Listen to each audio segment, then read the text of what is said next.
happy hour comedy. Really stretch out the work week to avoid getting home.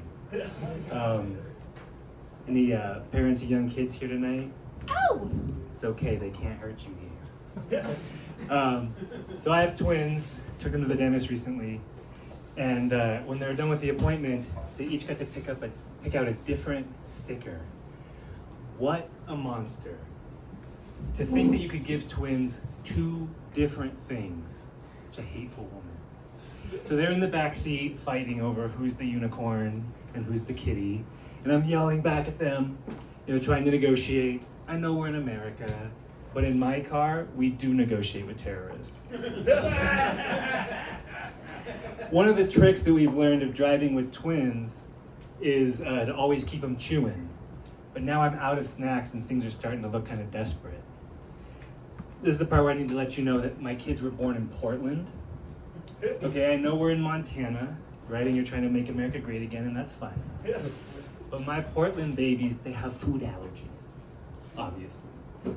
And so I can't just stop at some gas station and get them a snack because we're driving an electric car, obviously.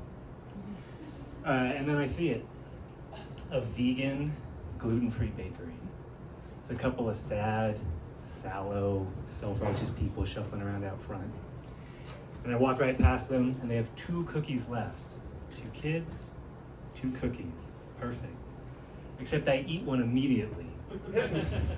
And it's dry, and it's chalky, it's terrible, of course. But the shame helps me choke it down. And I can feel your judgment, okay? Like as if you haven't ever eaten your feelings. Earlier that day, I was in a bathroom stall with 2 toddlers because they're both runners and I couldn't just let them out, right? Has that ever happened to you? Singleton parents cannot judge me, singletons. So I come back to the car with 1 cookie and things are not looking good for our hero.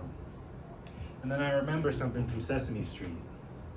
So I hand my daughter Frances a knife. Yes, I handed a toddler a knife. What's the worst thing that could happen?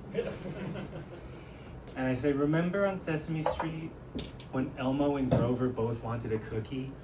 And so Elmo got to cut the cookie in half, but Grover got to decide which half to eat. And so they had to cut it right in the middle so each got the biggest piece. Well, now you get to cut the cookie, Frances. And she thought for a second, and she cut the tiniest sliver of a cookie. And I said, well, honey, Javi, your brother, is gonna get to decide which half to eat, so if you just cut that tiny sliver, he's gonna eat the bigger half. So do you wanna try again, hon? And in my head, I'm already telling this story to my wife, Sarah, and she's thinking what a great parent I am. And maybe thinking, I like to have sex with great parents. And right then, Frances locks eyes with her brother, takes a knife, puts it right into my hand without breaking eye contact. And right before I pass out, I see my son grab the little sliver of cookie. Thank you all, that's my turn. Ew. Give it up for the win!